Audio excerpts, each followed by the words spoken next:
சோதிப்பான். இதை உணர்ந்தே ஆக வேண்டும். அல்லதி خلقல் மௌத வல் ஹயாத லியப்லுவக்கும் அய்யுக்கும் அஹ்ஸனு அமலா. அல்லாஹ் வாழ்வையும் மரணத்தையும் படைத்ததன் நோக்கமே உங்களை சோதிப்பதற்காகத்தான். சோதனையிலிருந்து யாரும் விதிவிலக்காக மாட்டார்கள். பாவிகள் மட்டும்தான் இந்த உலகத்தில் சோதிக்கப்படுவார்கள் என்றால் நபிமார்கள் ஏன் சோதிக்கப்பட்டார்கள்? அல்லாஹ்வுடைய தூதர் சொன்னார்கள், இந்த பூமியிலேயே அதிகமாக சோதிக்கப்பட்டவர்கள் நபிமார்கள் தான் என்று. அல்லாஹ் சோதிப்பான். சோதனைக்காகத்தான் இந்த உலகம். சோதனைகள் இரண்டு உண்டு. ஒன்று அல்லாஹ் கொடுத்து சோதிப்பான், இன்னொன்று அல்லாஹ் எடுத்து சோதிப்பான். அல்லாஹ்வுடைய விதியை பொறுத்தவரை கொடுப்பதும் சோதனைதான், எடுப்பதும் சோதனைதான். சொல்லுங்கள், அல்லாஹ்வுடைய விதியை பொறுத்தவரை கொடுப்பதும் சோதனைதான், எடுப்பதும் சோதனைதான். ஆழமாக உள்ளத்தில் பதிய வைக்க வேண்டும். அல்லாஹ் கொடுக்கின்ற செல்வம் சோதனை, அல்லாஹ் கொடுக்கின்ற ஏழ்மை அதுவும் சோதனை, அல்லாஹ் கொடுக்கின்ற கண்ணியம் அதுவும் சோதனை, அல்லாஹ் கொடுக்கின்ற இழிவு அதுவும் சோதனை, அல்லாஹ் கொடுக்கின்ற சுகம் அதுவும் சோதனை, அல்லாஹ் கொடுக்கின்ற நோய் அதுவும் சோதனை. இப்படி அல்லாஹ் உலகத்தில் எதை கொடுத்தாலும் எதை எடுத்தாலும் அல்லாஹ்வுடைய பார்வையில் அது சோதனை தான். வம்மல் இன்சானு இதா மப்தலாஹு ஃபஅக்ரமஹு வநஅமஹு ஃபயகூலு ரப்பி அக்ரமன். அல்லாஹ் சொல்கிறான், இந்த மனிதனை அல்லாஹ் சோதித்தால் எதை கொண்டு? கண்ணியத்தை கொண்டு, அருள்கொடைகளை கொண்டு. இந்த மனிதன் சொல்கிறான், ஃபயகூலு ரப்பி அக்ரமன், என் இறைவன் என்னை கண்ணியப்படுத்தி விட்டான் என்று.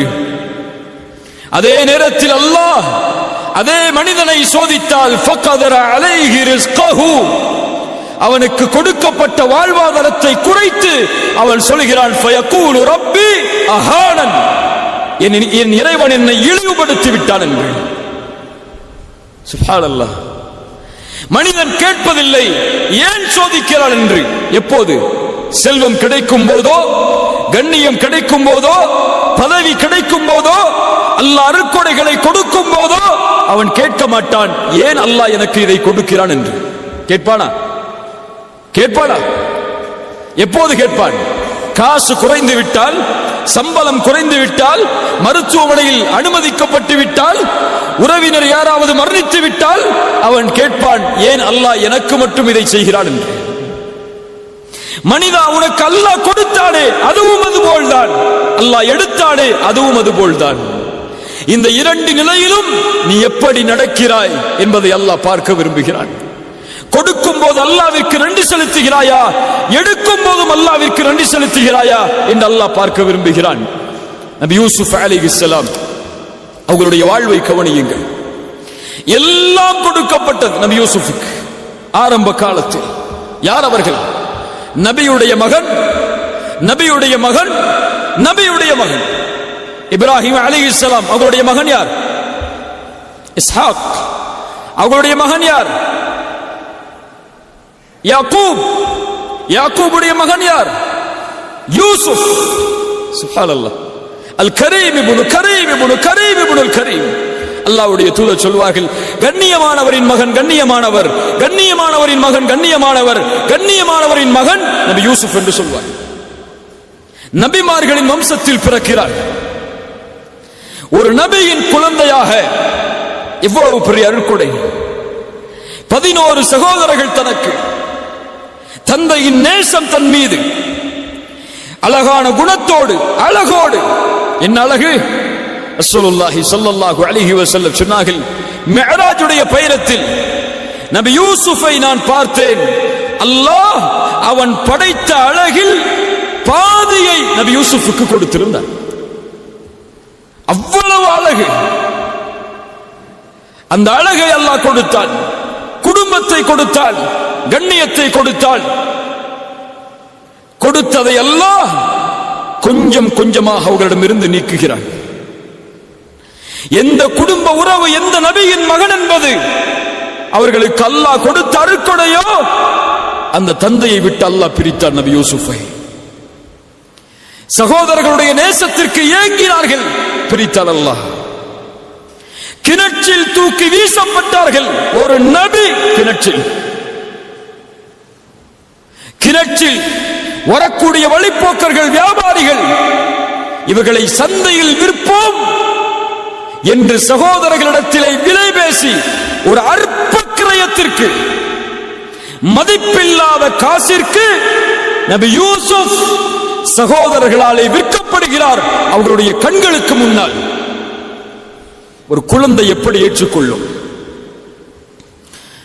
மிஸ்ருக்கு அழைத்து செல்லப்பட்டு சந்தையில் ஒரு நபி அடிமையாக விற்கப்படுகிறார்.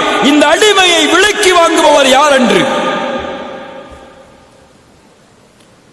அல்லாஹ் ரப்புல் ஆலமீன் ஒரு அரசவையில் மந்திரியாக இருக்கக்கூடியவருக்கு வாய்ப்பை கொடுக்கிறான் நபி யூசுஃபை வளர்ப்பதற்கு. மனைவியிடத்திலே கொண்டு சென்று சொன்னார்கள், இவரை கண்ணியப்படுத்துவோம், எமக்கு வேலையாளாக பயன்படுத்துவோம், எம்முடைய மகனாக கூடியவர்களை வளர்ப்போம் என்று தன்னுடைய மனைவிக்கு அறிமுகப்படுத்தி யூசுஃபை தன்னுடைய வீட்டில் சேர்த்தார்கள். எந்த வீட்டில் நபி யூசுப் சேர்க்கப்பட்டாரோ அந்த வீட்டிலேயே அந்த பெண்ணாலேயே அல்லாஹ் சோதித்தான். தவறான இச்சைக்காக அழைக்கப்பட்டார். நீண்ட நெடிய சம்பவம். அதற்கு பிறகு சில நாட்களுக்கு பிறகு மீண்டும் சம்மதிக்காததால் சிறையில் நபியை அல்லாஹ் தள்ளினான். ஒரு சிறைச்சாலையில் ஒரு நபி பல ஆண்டுகள் உதவி கேட்டும் மறுக்கப்பட்டது. அதற்கு பிறகு அல்லாஹ் ரப்புல் ஆலமீன் பல வழிகளில் நபி யூசுஃபை சோதித்தான். மீண்டும் அல்லாஹ் கண்ணியத்தை கொடுத்தான். இழந்ததை மீண்டும் கொடுத்தான். அந்த அரசவையிலேயே ஒரு அமைச்சராக ஆகக்கூடிய வாய்ப்பு. எந்த சகோதரர்கள் விரட்டினார்களோ அந்த சகோதரர்களை உதவிக்காக கையேந்தி அவர்களுக்கு முன்னால் நிற்கும்படி அல்லாஹ்க்கினான்.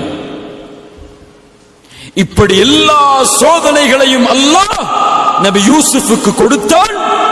இந்த எந்த சோதனையிலும் நபி யூசுப் அலைஹிஸ்ஸலாம் ஏன் அல்லாஹ் எனக்கு இதை செய்கிறான் என்று கேட்கவில்லை.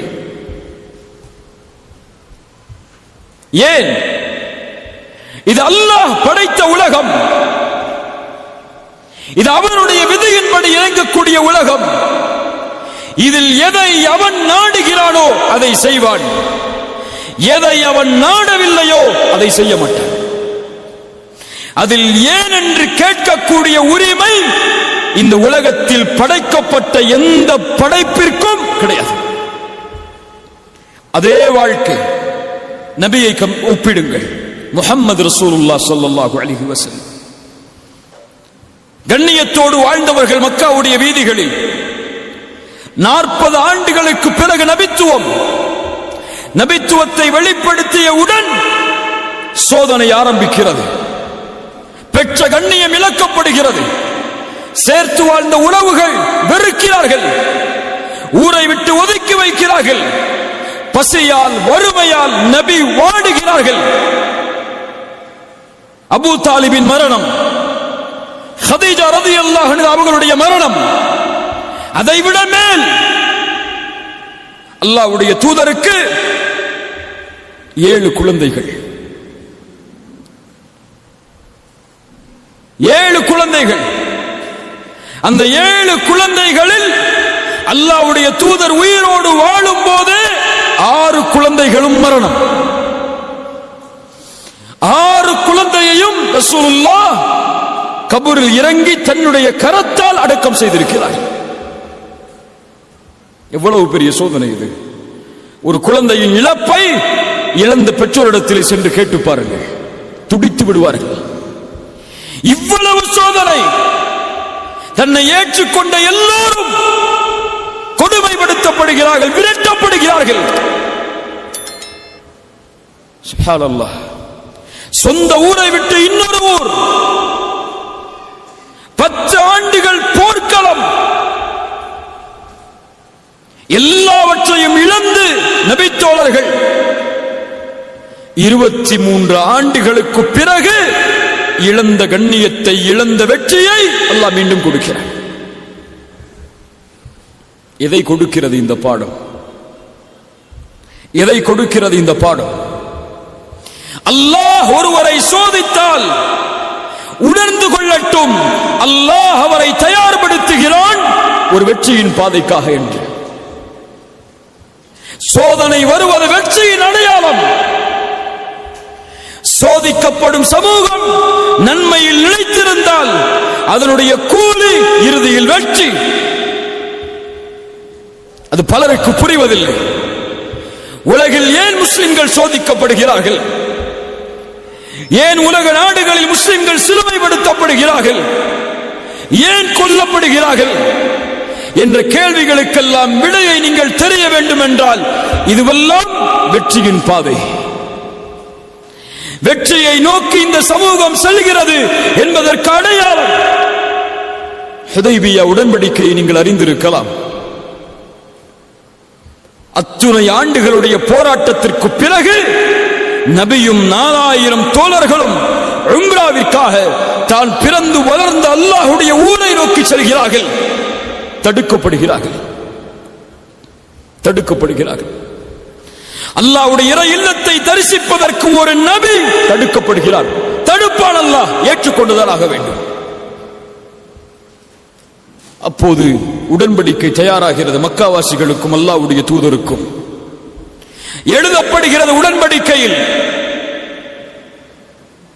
முஹம்மது ரசூலுல்லாஹ்விற்கும் மக்கா குறைஷிகளுக்கும் எழுதப்படும் உடன்படிக்கை என்று அவர் சொன்னார். மக்காவாசிகளிடமிருந்து வந்தவர் ரசூலுல்லாஹ் என்று நாங்கள் ஏற்றுக்கொண்டால் ஏன் பிரச்சனை? முஹம்மது ரசூலுல்லாஹ் என்று நாங்கள் அங்கீகரிக்கவில்லை. இதை அழித்துவிட்டு முஹம்மது இப்னு அப்துல்லாஹ் என்று எழுதுங்கள். அப்துல்லாவின் மகன் முஹம்மது, அதுதான் எங்களுக்கு தேவை. அலி அவர்களை பார்த்து ரசூலுல்லாஹ் சொன்னார்கள், அலியை அதை அழித்துவிட்டு எழுது. அலி சொன்னார்கள், ஒருபோதும் ரசூலுல்லாஹ்வை நாங்கள் அழிக்க மாட்டோம் என்று. ரசூலுல்லாஹ் கேட்டார்கள், எங்கே இருக்கிற இந்த வார்த்தை? கை காட்டப்பட்டது. அதை அல்லாஹ்வுடைய தூதர் தன்னுடைய கரத்தால் அழித்தார்கள். அதற்கு பிறகு எழுதப்பட்டது முஹம்மது இப்னு அப்துல்லாஹ், அவர்களிடமிருந்து குறைஷிகளுக்கு எழுதப்படும் உடன்படிக்கை என்று. இந்த ஆண்டு இங்கே நுழையக்கூடாது. அடுத்த ஆண்டு நுழைவதற்கு வாய்ப்பு, அதுவும் சில நாட்கள் தான். இனிமேல் மக்காவில் இருந்து இஸ்லாமை ஏற்று வந்தால் அவர் திரும்ப அனுப்பப்பட வேண்டும். எங்களை நோக்கி ஒருவர் வந்தால் திருப்பி அனுப்பப்பட மாட்டார். எல்லாம் நடக்கிறது. உடன்படிக்கை முடிந்தவர்கள் எடுத்துச் செல்லும் போது உமர் அவர்கள் அல்லாஹ்வுடைய தூதருடைய சட்டையை பிடித்து கேட்டார்கள், யா ரசூலல்லாஹ், சத்தியத்தில் இல்லையா? ஏன் காஃபிர்களுக்கு விட்டு கொடுத்து போக வேண்டும்?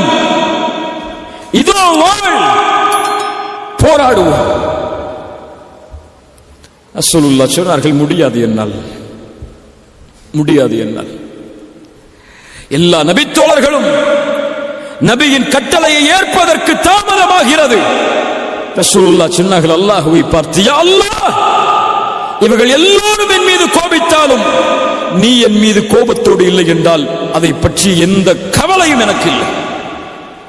சுப்ஹானல்லாஹ். உமர் அவர்கள் திரும்ப செல்லும் போது அல்லாஹ் வசனத்தை இறக்குகிறான் மக்கா மதீனாவை நோக்கி.